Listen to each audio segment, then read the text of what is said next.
आज हम domestic territory और नॉर्मल रेसिडेंट के बीच में डिफरेंस जानेंगे। ये डिफरेंस जानना बहुत ज़रूरी है नेशनल इनकम कैलकुलेट करने के लिए, क्योंकि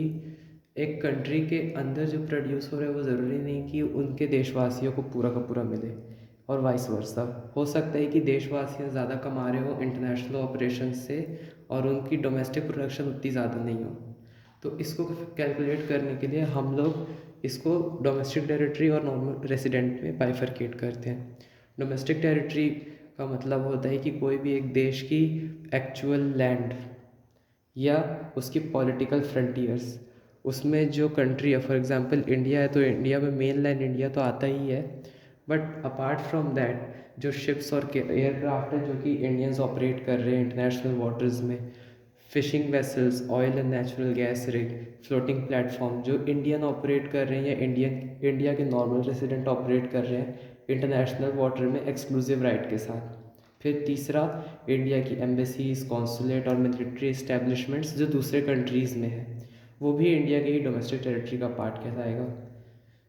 वाइस वर्सा, अगर कोई फॉरेन एंटिटी यानी फॉरेन शिप्स, एयरक्राफ्ट हमारे डोमेस्टिक टेरिटरी में है,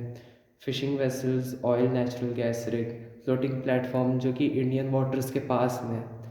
या फिर एम्बेसीज दूसरे कंट्रीज़ की, वो उन रिस्पेक्टिव कंट्रीज़ की कहलाएगी। नॉर्मल रेजिडेंट उसको बोला जाता है जिसका जो ऑर्डिनरी रिसाइड करे एक कंट्री में, जनरली वो 6 महीने से ज़्यादा का वक्त होता है, और उसका सेंटर ऑफ इकोनॉमिक इंटरेस्ट भी उसी देश में होना चाहिए, यानी कि उसके सोर्स ऑफ अर्निंग, बिजनेस हो गया, रेंट हो गया या फिर जॉब हो गई, वो उसी कंट्री में होना चाहिए जहाँ का वो ऑर्डिनरी रेसिडेंट है। लेकिन इसमें कुछ चीज़ें हैं जो कि ऑर्डिनरी रेजिडेंट में काउंट नहीं होती हैं। जैसे सबसे पहला है कि ऐसे टूरिस्ट और विजिटर जो कंट्री को कुछ अलग पर्पज से विजिट करने आते हैं अपार्ट फ्रॉम अर्निंग, जैसे वेकेशन हो गया, हेल्थ के लिए हो गया, स्टडी के लिए हो गया, ये सारे लोग उस देश के ही माने जाते हैं जिस देश से वो आ रहे हैं, ना कि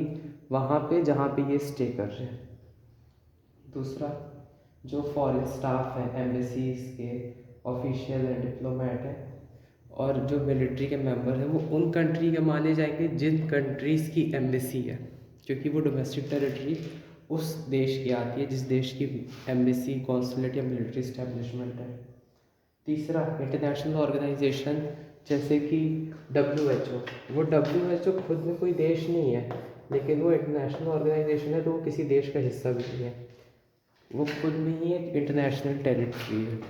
सिमिलरली, अगर कोई WHO के ऑफिस में काम कर रहा है तो वो भी इंटरनेशनल एरिया में ही काम कर रहा है, लेकिन अगर वो 1 साल से ज़्यादा कोई इंटरनेशनल ऑफिस में काम करता है, जैसे कोई WHO के ऑफिस में 1 साल से ज़्यादा काम करता है, तो जिस कंट्री के ऑफिस में वो काम कर रहे हैं उस कंट्री को वो नॉर्मल रेसिडेंट माना जाएगा, क्योंकि वो 1 साल से ज़्यादा वहाँ रिसाइड कर लिया और उसका सोर्स ऑफ अर्निंग यानी सेंटर ऑफ इकोनॉमिक इंटरेस्ट भी उसी कंट्री के अंदर है। फिर क्रू मेंबर जो फॉरेन वेसल्स के हैं, ये वाले, वो सारे भी उन्हीं देश के कहलाएंगे जिस देश के वो हैं। और बॉर्डर वर्कर्स सबसे लास्ट, यानी कि फॉर एग्जांपल अगर कोई यूरोपियन कंट्री है और उसमें दो कंट्रीज़ के बीच में एक बॉर्डर है, और यहाँ पे कंट्री ए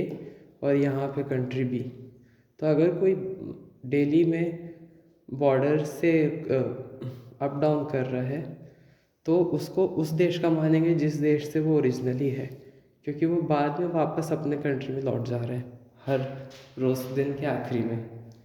तो आई होप मेरे को कि आपको डोमेस्टिक टेरिटरी और नॉर्मल रेसिडेंट के बीच का अंतर क्लियर होगा, और थैंक यू।